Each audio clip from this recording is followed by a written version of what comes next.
Saí para comprar pão e nunca mais voltei. Foi a primeira vez que respirei de verdade. Você já pensou que uma decisão simples, quase banal, pode mudar tudo? Que um passo despretensioso pode ser o último que você dá dentro da vida que conhece? Eu pensei nisso no dia em que disse: vou ali comprar pão. Era só mais uma manhã comum. Um café amargo, o cheiro de ferro das grades da casa e aquele silêncio sufocante que sempre me acompanhou desde criança. Minha esposa estava na cozinha, mexendo em panelas. A mesma rotina de todos os dias. E eu saí pela porta como quem não carrega nada de especial na mente. Mas nunca mais voltei. Cresci em um lar onde o certo e o errado eram linhas estreitas, vigiadas o tempo todo por olhares severos. Meu pai, pastor evangélico, tinha a voz de trovão. Não gritava, mas quando falava, parecia que Deus falava junto. Minha mãe, calada, repetia orações e suspirava quando eu, ainda menino, fazia algo fora do padrão que eles esperavam de mim. Naquele mundo, tudo era pecado: dançar, rir alto, sonhar com coisas diferentes, gostar de alguém do mesmo sexo. A palavra amor sempre vinha acompanhada de uma condição. Eu aprendi cedo que para ser aceito, era preciso esconder partes de mim, e quanto mais eu escondia, mais pesado aquilo ficava. Aos 22 anos, cedi à pressão que vinha de todos os lados: família, igreja, vizinhos. Casei com uma mulher boa, correta, alguém que nunca me fez mal. Não houve paixão, apenas uma tentativa desesperada de me encaixar na moldura que eles desenharam para mim. Eu via no olhar dela uma expectativa silenciosa, como se me amasse com a esperança de que eu a amasse de volta. Mas eu não conseguia. Eu não sabia como. Era como se meu coração estivesse congelado há anos. Foi no trabalho que o gelo começou a derreter. Entrei para uma multinacional como analista, e pela primeira vez na vida, me senti um homem normal. Lá, ninguém se importava com minha vida pessoal, com minha igreja, com minhas culpas. Eu era apenas eu. Ou pelo menos a parte de mim que tinha coragem de mostrar. E então, ele apareceu, o filho do dono da empresa. Bonito, confiante, com uma leveza no olhar que parecia enxergar o que ninguém via. Ele não fazia perguntas invasivas, mas me olhava como quem sabia que havia algo por trás das camadas. Foi num almoço rápido que percebi que já estava perdido. Ele falava da vida como quem fala do vento, leve, sem medo. E eu, com cada frase dele, sentia meu mundo desmoronando. Não houve nada físico, nada concreto entre nós naquele começo, mas era como se cada olhar, cada sorriso, cada silêncio dissesse tudo o que eu nunca pude dizer. Então veio aquele dia. A terça-feira cinza. Eu saí de casa com a desculpa do pão, mas no fundo, já havia algo queimando dentro de mim há semanas. E lá estava ele, parado na esquina, como se tivesse sido colocado ali pelo destino. Estou indo para a Argentina, disse. Vou trabalhar na filial da empresa. Quer ir comigo? Não houve planejamento. Não houve bagagem. Não houve tempo para pensar em certo ou errado. Eu apenas disse sim. Entrei no carro, e tudo que conheci, minha esposa, minha casa, minha história, meu sobrenome, ficou para trás. Naquela hora, Morri para o mundo que me conhecia e nasci para outro que ninguém jamais soube. Nunca mais mandei notícias. Nunca mais telefonei. Nunca mais voltei. E agora, tantos anos depois, ainda me pergunto: alguém pensa em mim? Alguém, em alguma noite silenciosa, olha para a porta de casa e se pergunta por que eu nunca mais apareci? O nome que me deram no nascimento era forte, bíblico, como se desde o início eu tivesse sido destinado a algo grandioso ou sagrado. Mas meu nome nunca foi meu. Ele vinha carregado de expectativas, de sermões não ditos, de votos de castidade e temor. Cresci em uma casa onde as paredes sussurravam regras e os corredores pareciam esticar o tempo em silêncio. Me ensinaram a andar reto, cabeça baixa, oração antes das refeições e medo antes do sono. A fé, lá dentro, era como uma cerca elétrica invisível. Ninguém a via, mas bastava encostar para sentir o choque. Meu pai era respeitado na cidade. Pastor austero, conhecido por suas pregações contra o pecado, pela forma como mantinha a família nos trilhos. E eu, o filho único, fui moldado como símbolo do seu sucesso moral. Toda a minha existência foi vigiada, gestos, roupas, tom de voz. Qualquer escorregão era tratado como desvio espiritual. Aos 9 anos, quando fui flagrado brincando com bonecas de uma prima, minha mãe me colocou de castigo e me fez decorar versículos contra a impureza. Aos 12, apanhei por dizer que achava o professor de matemática muito bonito. E nunca mais falei disso. Nunca mais disse nada. A igreja era uma extensão da nossa casa. 3 cultos por semana, ensaios de louvor, reuniões de oração, campanhas. Eu aprendi a decorar sorrisos, a erguer as mãos nos momentos certos, a repetir aleluias que soavam ocos dentro de mim. Aos poucos, fui me tornando um fantasma funcional. Ninguém via minha dor, porque eu havia aprendido a disfarçá-la com devoção. Quanto mais eu sofria, mais tentava ser perfeito. Um menino exemplar. Um jovem obediente. Um crente irrepreensível. Na adolescência, os desejos se intensificaram. Os olhares para outros meninos se tornaram inevitáveis. Mas junto com o desejo, vinha o pânico.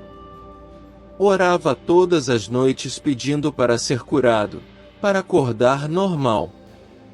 Jejuei. Fiz votos. Me flagelava em pensamento, me convencendo de que eu era uma aberração. Uma alma perdida. Aos 17, tentei me matar. Me tranquei no banheiro com comprimidos e uma carta pedindo perdão. Mas minha mãe arrombou a porta antes que eu tomasse o primeiro. Disse que era o diabo tentando me tirar do caminho de Deus. Me levou direto para a igreja, onde fui libertado em um culto de madrugada. Nunca me perguntaram por quê. Nunca quiseram ouvir. Apenas oraram por mim, gritaram, impuseram mãos. E tudo ficou pior. Aos 22, minha família decidiu que eu deveria me casar. Um homem só se torna completo quando forma uma família diante de Deus, dizia meu pai. Escolheram por mim a filha de um diácono. Uma moça bonita, meiga, recatada. Alguém que não levantava a voz, que aceitava com naturalidade o lugar que lhe fora ensinado a ocupar. Não me perguntaram se eu amava. Não me perguntaram se eu queria. Apenas marcaram a data. E eu, já quebrado por dentro, aceitei. Me convenci de que aquele era meu último recurso. Que talvez o casamento me consertasse. Que talvez o amor surgisse depois, como diziam nos cultos. Nos casamos numa tarde abafada de fevereiro. O templo estava cheio. Os cânticos ecoavam como um alerta surdo dentro de mim. Ao dizer sim, senti meu corpo gelar. Olhei para ela, com um véu cobrindo metade do rosto, e por um segundo desejei desaparecer. Mas permaneci. Voltei com ela para nossa casa pequena. Começamos a rotina de casal. Mas nunca fomos um. Nunca dormimos de mãos dadas. Nunca sonhamos os mesmos sonhos. Ela era gentil. Eu era distante. Dividíamos a cama como quem divide uma obrigação. E por 5 anos, mantivemos aquele teatro funcionando. Foi nesse período que entrei para a multinacional. Passei no processo seletivo quase sem querer, indicado por um amigo que frequentava uma igreja menos rígida. No primeiro dia, percebi que havia entrado em outro mundo. Ali, não havia versículos colados nas paredes. Ninguém orava antes de começar as tarefas. E ninguém perguntava onde você passava os domingos. Foi libertador e assustador ao mesmo tempo. Eu tinha que reaprender a existir sem os códigos da fé que me acompanharam a vida toda. E então ele apareceu. O filho do dono da empresa. Um homem jovem, elegante, carismático. Alguém que parecia carregar o mundo com leveza. Eu tentava evitar, mas nossos caminhos se cruzavam demais. Ele notava minhas fugas, meus silêncios, e nunca forçava a conversa. Mas quando falava comigo, era diferente. Me olhava nos olhos. Me chamava pelo nome com uma gentileza que eu não conhecia. Aos poucos, comecei a esperar por esses momentos. Me pegava sorrindo sozinho depois de um simples bom dia. Sentia o coração acelerar quando ouvia o som dos sapatos dele pelo corredor. Foram meses assim. Um jogo silencioso de aproximação e fuga. Até que, em um café da tarde com a equipe, ele se sentou ao meu lado. Falamos sobre trabalho, depois sobre música, depois sobre nada. E de repente, sem perceber, eu estava rindo. Rindo de verdade, sem medo. Algo que eu não fazia há anos. Naquele instante, eu entendi, havia em mim uma fome antiga por vida. Por cor. Por toque. Por liberdade. Comecei a inventar desculpas para passar mais tempo na empresa. Chegava antes, saía depois. Em casa, minha esposa percebia. Perguntava, desconfiava, mas nunca pressionava. Acho que, no fundo, ela sabia. E respeitava meu silêncio. Às vezes me olhava com uma tristeza tão profunda que doía mais do que qualquer grito. Mas eu não sabia como explicar. Não queria feri-la ainda mais. Não queria admitir que meu mundo estava ruindo de vez. E então, numa terça-feira qualquer, tudo mudou. Saí de casa dizendo que ia comprar pão. Desci as escadas com o coração batendo no pescoço. Era um dia nublado, de vento morno. Dobrei a esquina e lá estava ele, parado, encostado no carro, com as mãos nos bolsos e aquele sorriso sereno de sempre. Estou indo para a Argentina. Me transferiram. Tenho que assumir uma nova filial. Tô indo agora. Fiquei mudo. Ele se aproximou. Eu tenho 2 passagens. O mundo parou. Por um segundo, só havia aquele convite pairando no ar, entre o que eu fui e o que eu poderia ser. E eu fui. Eu fui. Entrei no carro como quem salta de um penhasco sem saber se vai cair ou voar. Não levei nada comigo. Nem roupa, nem documento, nem culpa. Ou talvez tenha levado só culpa, porque naquele momento ela era leve demais perto do peso que eu carregava há uma vida. Ele me olhou enquanto dirigia, sem falar nada, e eu senti que não precisava explicar. Ele sabia. Sabia que aquele gesto era maior do que qualquer palavra.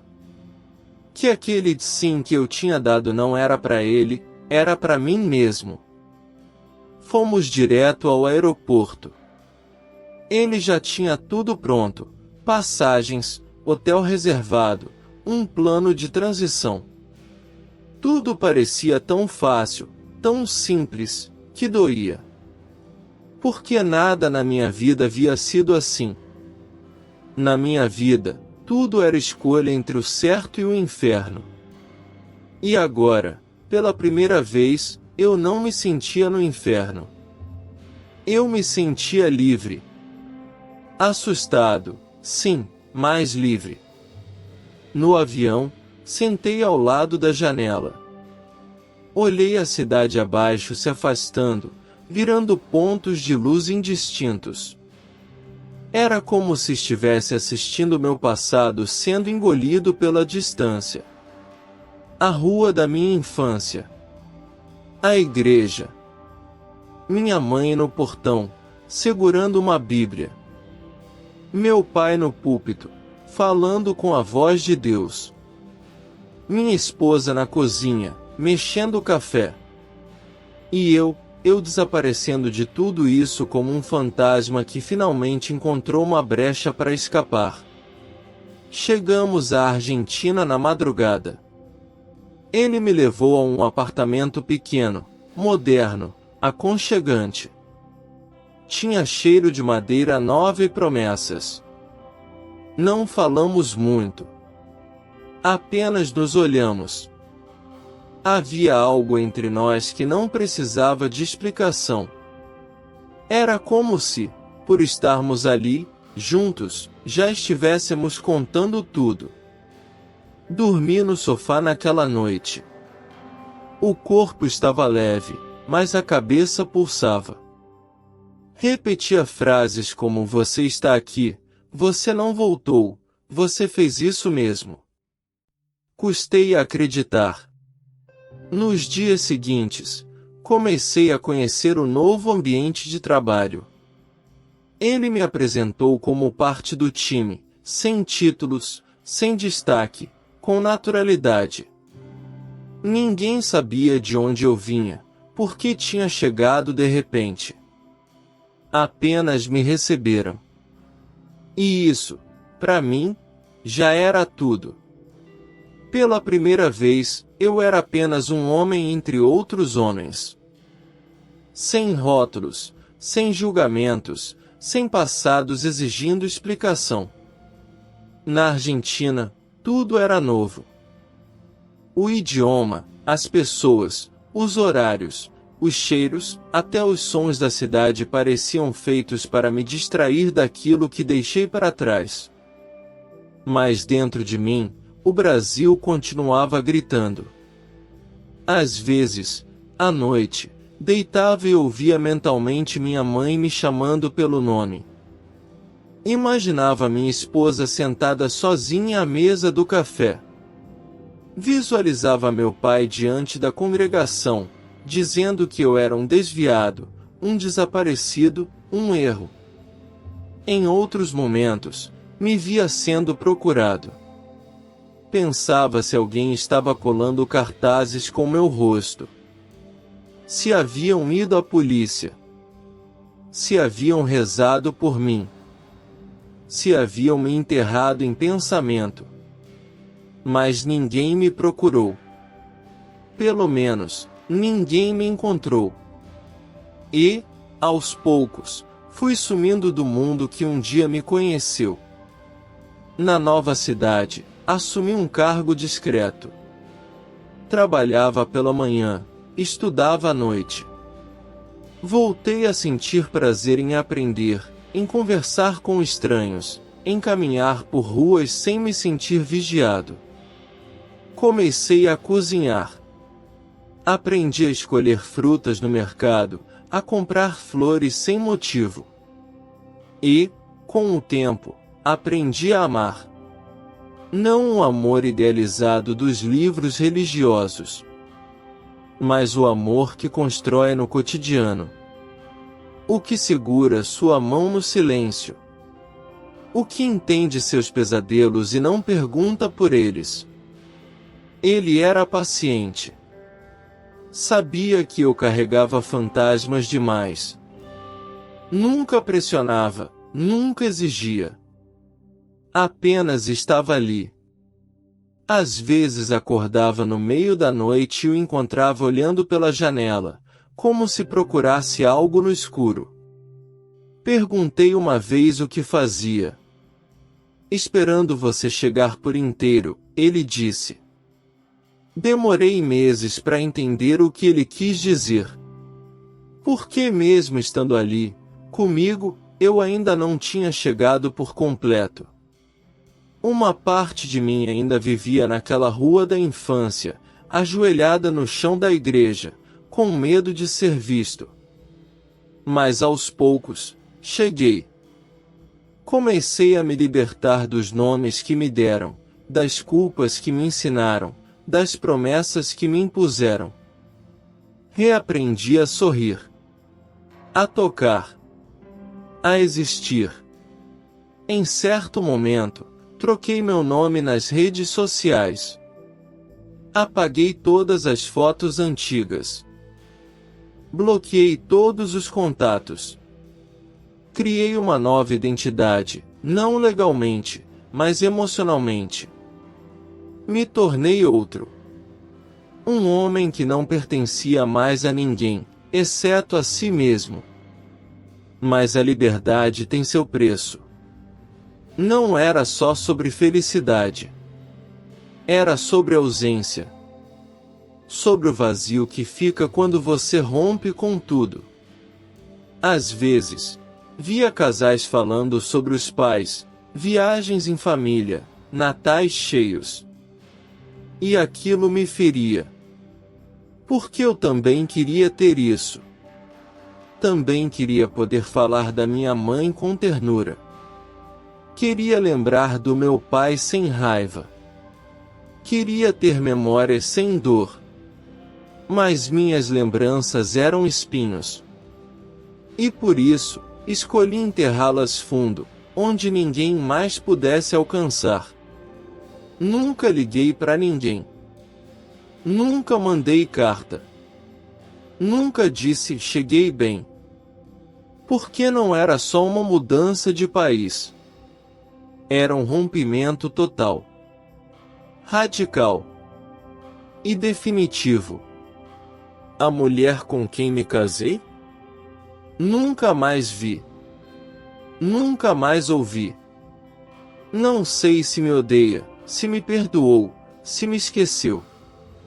Às vezes, em noites mais silenciosas, imagino ela reconstruindo a vida. Talvez tenha conhecido alguém. Talvez tenha feito terapia. Talvez conte minha história como quem fala de um fantasma. Ele saiu para comprar pão e nunca mais voltou. E meu pai? Não sei se está vivo. Mas, se estiver, deve ter me enterrado no coração. Deve dizer por aí que não teve filhos. Ou que teve, mas foi levado pelo pecado. E minha mãe, minha mãe. Acho que ainda reza por mim. Acredito que ela ainda me vê em sonhos, ainda me espera nas janelas da alma, ainda imagina meu rosto mais velho, tentando adivinhar se eu teria ficado com cabelo branco, se continuo magro, se estou feliz. Mas ninguém me encontrou. E é assim que eu quero. Porque, às vezes, desaparecer é a única forma de existir inteiro. O tempo é uma coisa estranha. Às vezes, passa devagar demais. Outras, engole anos sem avisar. Quando percebi, já fazia 5 anos desde que eu tinha saído para comprar pão e nunca mais voltado. 5 anos sem um telefonema, sem uma mensagem, sem uma busca no Google sequer com um nome que deixei para trás. Era como se aquela vida nunca tivesse existido. Como se eu tivesse sido inventado ali mesmo, naquela cidade estrangeira, ao lado dele, com uma história nova construída sobre os escombros do que fui. Mas por mais que eu tentasse enterrar minha origem, ela sempre dava um jeito de voltar. Não com violência, mas em detalhes sutis, como fantasmas educados. Um hino evangélico tocando em espanhol em algum mercado. Uma família rindo alto num parque. O cheiro de café coado na hora.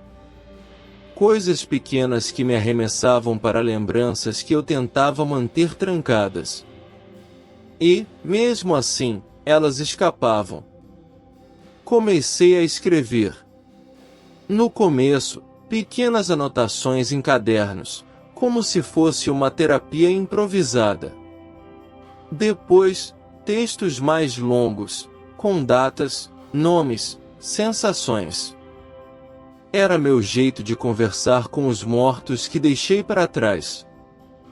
De responder perguntas que ninguém nunca me fez. Escrevi sobre meu pai, sobre o medo que eu sentia só de ouvir o som dos passos dele se aproximando no corredor. Sobre minha mãe, e a forma como ela beijava minha testa quando achava que eu estava dormindo. Sobre minha esposa, e o silêncio ensurdecedor que existia entre nós. E sobre ele, o homem por quem decidi desaparecer. Meu companheiro lia algumas dessas coisas em silêncio. Não comentava. Apenas me olhava depois com uma calma que eu não sabia receber. Às vezes dizia, você ainda está em guerra. E eu não sabia se ele se referia ao passado ou a mim mesmo. Comecei a fazer terapia, empurrado por ele. Foi difícil. Falar sobre mim sempre foi algo perigoso. A vida inteira me ensinaram que abrir a alma era dar espaço para o demônio entrar. Mas ali, naquelas sessões em espanhol meio travado, comecei a entender que minha dor não era invenção. Que meu medo não era fraqueza. Que minha fuga não era covardia. Era instinto. Sobrevivência. O terapeuta me perguntou, numa das primeiras sessões, se eu me arrependia. Fiquei em silêncio por vários minutos. Não porque não soubesse a resposta, mas porque a resposta era complexa demais para caber numa frase. Me arrependo de ter ferido pessoas que me amaram? Sim. Me arrependo de ter desaparecido sem dar explicações? Talvez. Mas me arrependo de ter ido embora? De ter escolhido viver? Não. Isso, não. Porque se eu tivesse ficado, teria morrido aos poucos. Teria adoecido na alma. Teria me tornado um corpo obediente e uma alma apodrecida. E isso, eu não podia permitir. Aos poucos, comecei a reconstruir minha identidade. Não aquela que a igreja me deu. Não a que meus pais sonharam. mas a minha. A real descobri que gostava de cozinhar pratos complexos, daqueles que levam horas no forno. Que era bom com crianças, mesmo nunca tendo tido filhos. Que amava cinema argentino, vinho barato e música triste. Descobri que era capaz de rir até chorar, de chorar até dormir. E que, mesmo com todo o trauma, eu ainda acreditava no amor. Com o tempo, os aniversários deixaram de doer. As datas que antes me rasgavam por dentro, Natal, Ano Novo, Páscoa, passaram a ser preenchidas com novas memórias. Uma ceia improvisada a dois. Uma viagem de última hora. Um filme velho assistido debaixo de uma manta. Momentos pequenos, mas cheios de presença. Coisas que antes eu só via nas famílias dos outros. Às vezes, ele me perguntava se eu queria voltar. Visitar. Rever. Eu balançava a cabeça. Voltar para onde? Dizia. Para um lugar onde nunca fui inteiro. Mas, no fundo, eu sabia que uma parte de mim ainda morava lá. Uma parte que sentava na calçada da infância e perguntava por que tudo precisava ser tão difícil. Nunca entrei em contato com ninguém. Mas vez ou outra procurava por nomes conhecidos na internet. A filha do diácono, minha ex-esposa, parecia ter se casado de novo. Havia uma foto dela sorrindo ao lado de um homem e duas crianças pequenas. Fiquei parado por minutos olhando aquela imagem. Não senti ciúme. Nem dor. Senti alívio. E um tipo estranho de gratidão. Ela havia seguido. Tinha se reconstruído. Talvez, no fundo, ela soubesse desde o início. E tivesse me libertado quando me entregou aquela mochila com roupas limpas naquela manhã sem perguntas. Sobre meus pais, nunca achei nada. Nem uma foto, nem uma citação, nada. Como se o mundo deles tivesse permanecido exatamente onde deixei. Uma bolha de fé, rigidez e silêncio. Até que um dia, muitos anos depois, um conhecido da antiga cidade apareceu na minha caixa de entrada de e-mail. Não sei como conseguiu meu contato. Era uma mensagem curta. Você ainda está vivo? Apaguei sem responder. O coração disparou. Era como se o passado tivesse conseguido atravessar a barreira que construí com tanto esforço. Bloqueei. Fiquei em pânico por dias. Saía menos de casa, evitava redes sociais. Como se minha nova vida pudesse evaporar com um clique. Mas ela não evaporou. Porque agora era real sólida. Construída com escolhas, não com obrigações. O tempo seguiu. Fiz 40, depois 45. As rugas começaram a chegar. O cabelo a rarear. Ele também envelheceu comigo. Ficamos mais calmos, mais caseiros. Mas continuamos juntos. Mesmo nos dias ruins. Mesmo quando as feridas voltavam a sangrar. Havia um acordo não verbal entre nós, se um caísse, o outro segurava. Nunca oficializamos nada. Nunca fomos ao cartório, nunca usamos aliança. Mas toda manhã, ao dividir o café, sabíamos o que éramos, 2 sobreviventes. E ainda assim, havia noites em que eu acordava suando, como se tivesse sido puxado de volta para aquela manhã em que saí para comprar pão. Revivia cada passo, cada gesto, cada não dito. Me perguntava, pela milésima vez, se fiz o certo. E, mais uma vez, não encontrava resposta definitiva. A única coisa que sabia com certeza era, se não tivesse ido, não estaria vivo. A vida tem seus próprios rituais de julgamento. Não é preciso um tribunal, nem juízes de toga. Às vezes, basta o silêncio de uma noite longa demais, um espelho com o reflexo mais cansado, ou um café que esfria na mão enquanto o pensamento viaja para um tempo que você jurava ter enterrado. Foi numa noite dessas, especialmente fria, que acordei com o coração pesado. Não havia pesadelo. Não havia motivo aparente. Só aquela sensação incômoda de que o passado, mesmo trancado, ainda batia dentro do peito. Levantei, fui até a sala escura, e sentei na poltrona perto da janela. Ele dormia. O mesmo sono calmo de sempre. Com o rosto meio coberto, a respiração leve, como se o mundo não fosse feito de pontas soltas.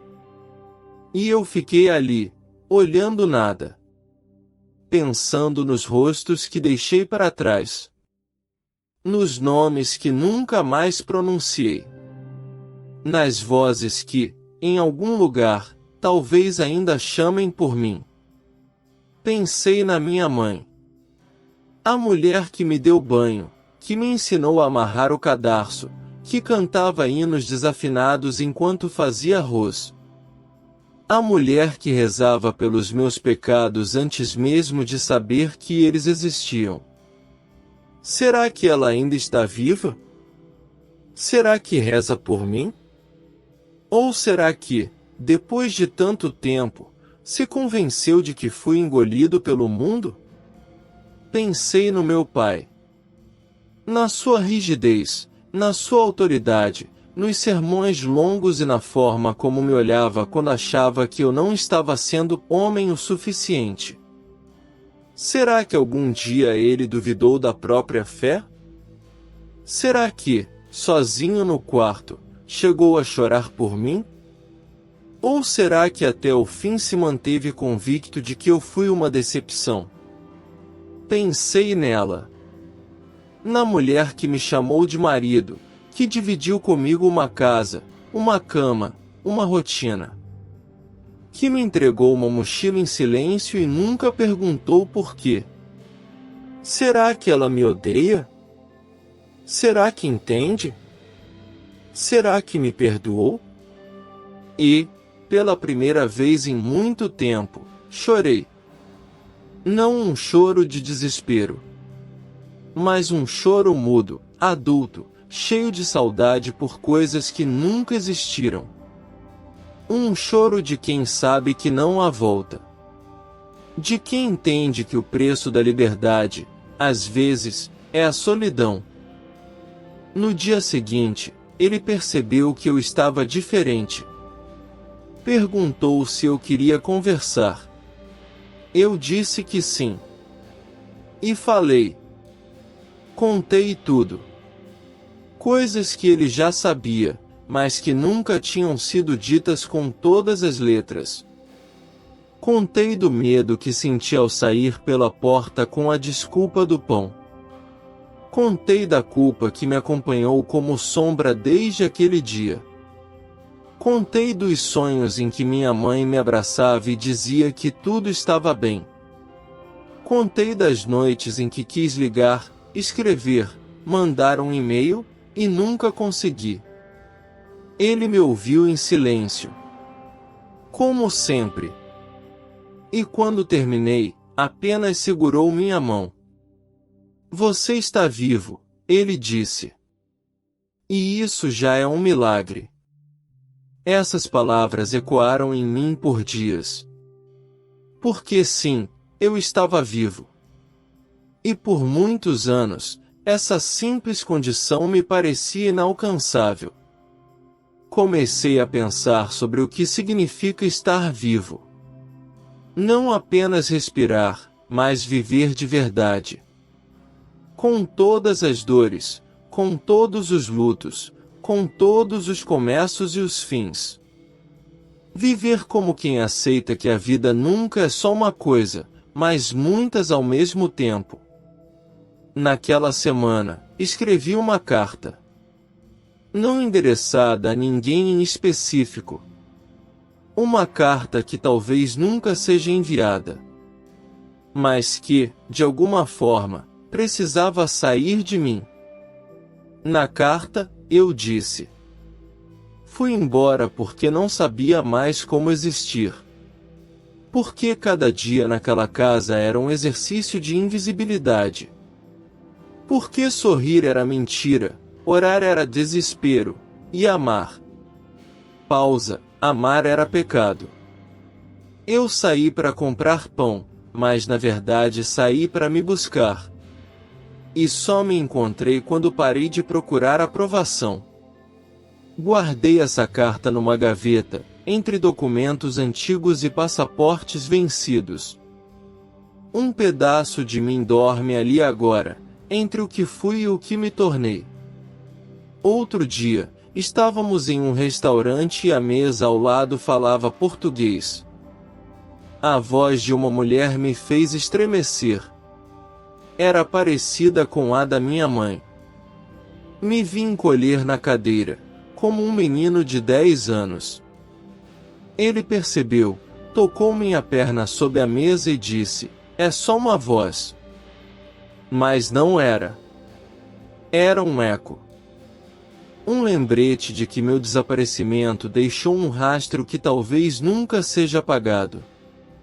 E, ainda assim, não me arrependo.